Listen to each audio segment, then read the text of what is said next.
Hello student, उत्कर्ष online platform पर आपका बहुत बहुत स्वागत है। मैं डॉक्टर पुष्पा सारस्वत। गीता में लोक संग्रह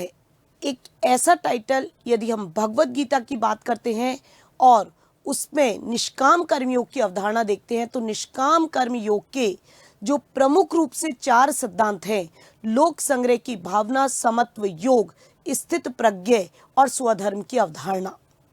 तो लोक संग्रह गीता में क्या है? गीता में लोक संग्रह का भाव है स्टूडेंट, एक्चुअल में लोक संग्रह अर्थात सामाजिक उत्थान का भाव, सामाजिक कल्याण का भाव, सोशल वेलफेयर जो है, सामाजिक कल्याण, सामाजिक उत्थान, जन कल्याण का जो भाव है। अर्थात जब भी कोई व्यक्ति, कोई योगी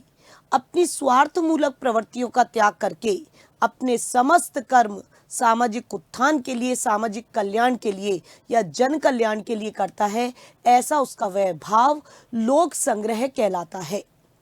जिसमें उसकी भावना स्वहित की अपेक्षा परहित की रहती है, सर्वहित की रहती है, अधिकतम व्यक्तियों के हित और कल्याण की रहती है। तो गीता में लोक संग्रह की अवधारणा यदि हम तुलनात्मक रूप से देखते हैं तो बौद्ध नीति शास्त्र में यदि हम बोधिसत्व की अवधारणा को देखते हैं, यानी कि महायान संप्रदाय में गौतम बुद्ध को जो बोधिसत्व की उपाधि प्रदान की गई है, वह प्राणी जो करुणा और महाकरुणा से ओतप्रोत होकर अपने समस्त कर्म जन कल्याण के लिए करता है, सामाजिक उत्थान के लिए करता है, सामाजिक कल्याण के लिए करता है, वो प्राणी बोधिसत्व है। तो जो हमारा टाइटल है एक्चुअल में गीता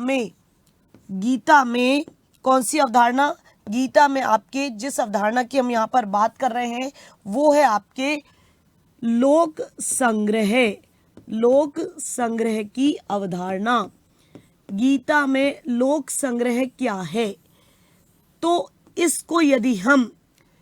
आरएस मेंस के हिसाब से देखते हैं तो 20 वर्ड्स में यदि इसकी एक सटीक लैंग्वेज लिखनी पड़े तो जब कोई योगी, पहले ट्रेडिशनल अर्थ में देना है, जब एक योगी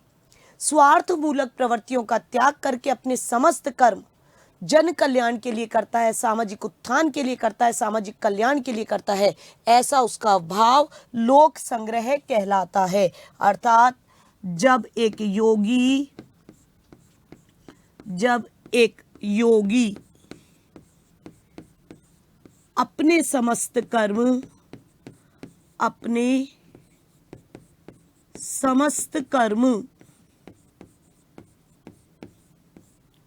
सामाजिक उत्थान के लिए करता है, सोशल वेलफेयर, सामाजिक उत्थान, या फिर जन कल्याण के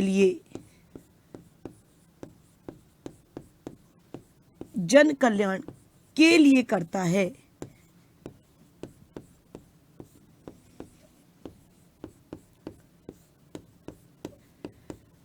गीता में यह भाव लोक संग्रह कहलाता है। गीता के अंतर्गत यह जो भाव है लोक संग्रह कहलाता है, जिसमें व्यक्ति अपनी समस्त स्वार्थमूलक प्रवृत्तियों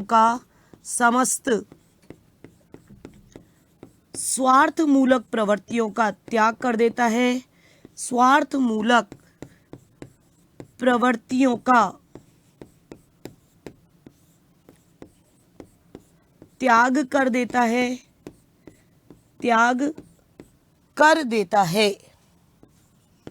ठीक है। और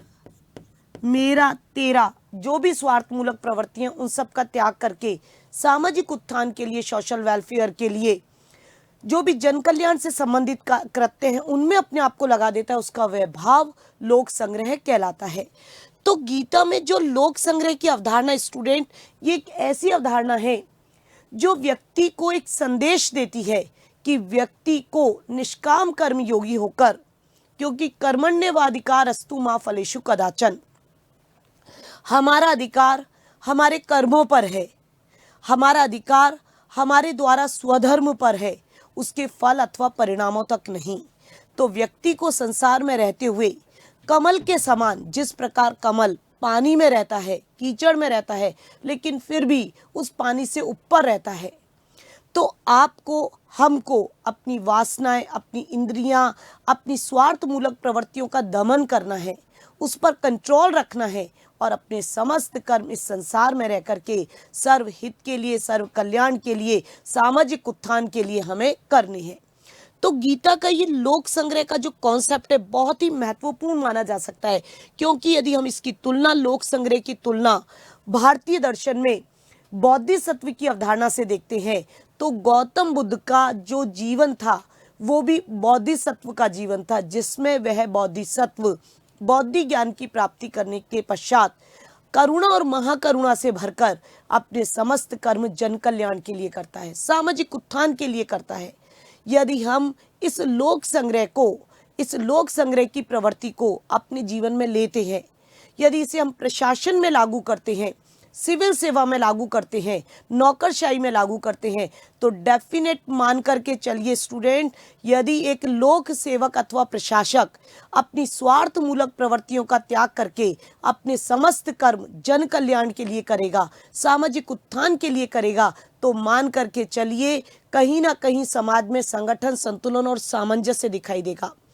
द्वितीय प्रशासनिक सुधार आयोग की जो अपन बात करते हैं, यानी सेकंड एआरसी रिपोर्ट जो है 2005 वीरप्पा मोइली की अध्यक्षता में, जिसमें 15 प्रतिवेदन प्रस्तुत किए गए, और उसकी जो चौथी रिपोर्ट है, शासन में नैतिकता, सुशासन की मांग, शासन में ईमानदारी, भ्रष्टाचार से मुक्ति, ठीक है ना, या फिर पारदर्शिता, अनुशासन, सुशासन की मांग के लिए, ईमानदारी के लिए वहां पर सिविल सेवक सत्यनिष्ठा की बात की गई है। और सिविल सेवक सत्यनिष्ठा का मापदंड है जब एक सिविल सेवक अथवा लोक सेवक अपनी समस्त स्वार्थमूलक प्रवृत्तियों का त्याग करके अपने समस्त कर्म पदासीन रहते हुए जन कल्याण के लिए करता है, सोशल वेलफेयर के लिए करता है, पदासीन रहते उसकी जो ड्यूटीज़ हैं उनका समुचित रूप से वो निर्वाह करता है, तो कहीं ना कहीं प्रशासन में भी जिस भाव को अपना रहा है वो उसका लोक संग्रह है। तो लोक संग्रह लोगों का संग्रह नहीं है, लोक संग्रह का मतलब है एक ऐसा भाव जिसमें आपकी स्वार्थ मूलक प्रवृत्तियां नहीं है, समस्त आपके भाव जो हैं सामाजिक उत्थान और सामाजिक कल्याण के लिए अभिप्रेरित है। और लोक संग्रह का भाव या लोक सेवक को जन उपयोगी कार्यक्रमों में लगाता है, समाज उपयोगी कार्यक्रमों में लगाता है। और यदि हम लोक संग्रह को देखते हैं, यानी कि 2018 में जो आरएस मेंस में क्वेश्चन पूछा गया था, लोक संग्रह जन कल्याण का भाव, ठीक है, गीता में किस नाम से जाना जाता है, तो गीता में लोक संग्रह का भाव कहलाता है जिसमें एक योगी या एक व्यक्ति अथवा प्रशासक अपने समस्त कर्म सामाजिक उत्थान के लिए करता है, जन कल्याण के लिए करता है, और अपनी स्वार्थ मूलक प्रवृत्तियों का क्या करता है, त्याग करके जो स्वहित और स्व कल्याण का भाव निकाल कर, जहां यानी कि जो लोक संग्रह का भाव है, लोक संग्रह जो है वो आपके प्रशासन में अथवा आपकी लोक सेवा नौकरशाही में कैसा उपादेय सिद्ध हो सकता है।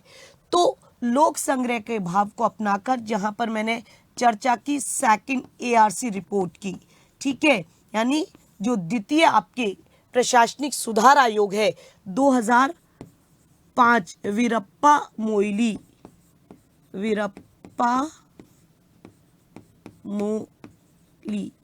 की अध्यक्षता में,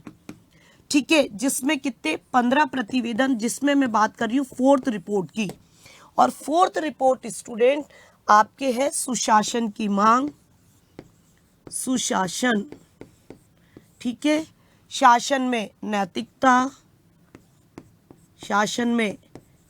नैतिकता, भ्रष्टाचार से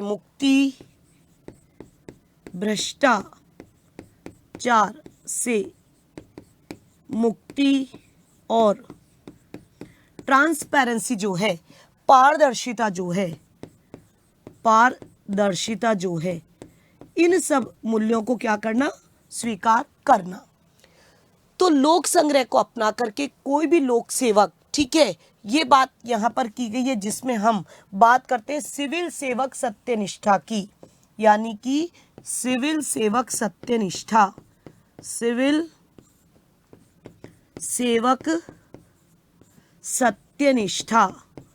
उसकी वहां पर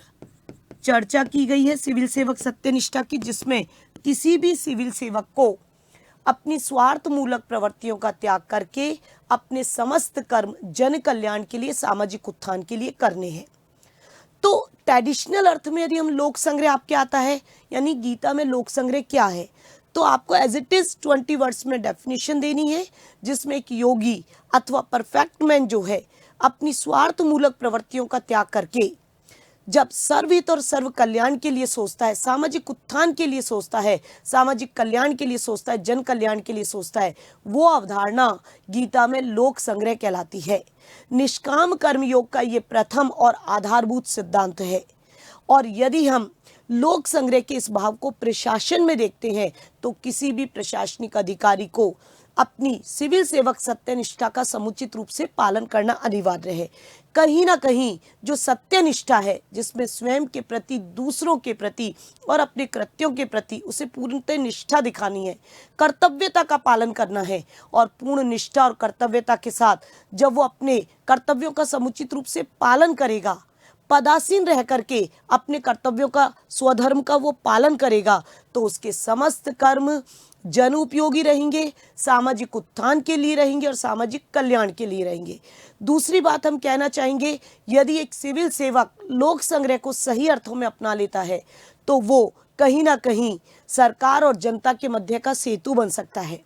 सरकार के जो भी कार्यक्रम है उनका समुचित रूप से क्रियान्वयन कर सकता है। लोक संग्रह का भाव उसे लोकनायक बना सकता है। लोक संग्रह का भाव कहीं ना कहीं जवाबदेहिता और पारदर्शिता को ला सकता है। भ्रष्टाचार से मुक्ति का साधन बन सकता है। समाज में संतुलन, सामंजस्य, खुशहाली का हेतु बन सकता है, क्योंकि जिसमें भ्रष्टाचार का कोई अभिकरण दिखाई नहीं देगा, क्योंकि उस लोक सेवक के लिए तो अपने समस्त कर्म, जो भी सरकारी योजनाएं हैं, उनका क्रियान्वयन उसे जनता में करना है, लोगों के बीच में करना है। तो लोक संग्रह को अपनाकर कोई भी सिविल सेवक अपनी सिविल सेवक सत्यनिष्ठा का समुचित रूप से पालन कर सकता है। शासन में नैतिकता, सुशासन की मांग, ईमानदारी, भ्रष्टाचार से मुक्ति, ठीक है, और कहीं ना कहीं पारदर्शिता, जवाबदेहिता, जो भी उसके मापदंड है या सिविल सेवक के जो भी आधारभूत मूल्य हैं, सत्यनिष्ठा, सहिष्णुता, निष्पक्षता, तटस्थता, जवाबदेहिता, वस्तुनिष्ठता, इन सब का वो समुचित रूप से पालन कर सकता है। तो लोक संग्रह का भाव कहीं ना कहीं प्रशासक को लोकनायक बना सकता है, प्रशासक को पॉपुलर बना सकता है, और प्रशासक को सरकार और जनता के मध्य का सेतु बना सकता है। और वर्तमान में जब हम देखते हैं बहुत सारी स्वार्थमूलक प्रवृत्तियां हावी होती चली जा रही हैं, तो कहीं ना कहीं लोक संग्रह का भाव आज भी उतना ही प्रासंगिक माना जा सकता है। और लोक संग्रह का यही भाव यदि हम बौद्धिक सत्वों में देखते हैं, जहां पर वह प्राणी करुणा और महाकरुणा से भरकर जन कल्याण के लिए कार्य करता है, वो भी कहीं ना कहीं लोक संग्रह की ओर संकेत करता है।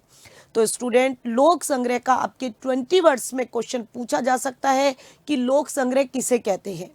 या प्रशासन में लोक संग्रह का महत्व बताइए, या फिर लोक संग्रह का अभिकरण जो है, लोक संग्रह का जो मापदंड है, सिविल सेवक सत्यनिष्ठा में किस प्रकार से उपादेय सिद्ध हो सकता है। ये सारे पॉइंट्स आपको लोक संग्रह में देखने हैं। लोक संग्रह में कहीं ना कहीं प्रशासन से उसे कोरिलेटेड करना है। धन्यवाद।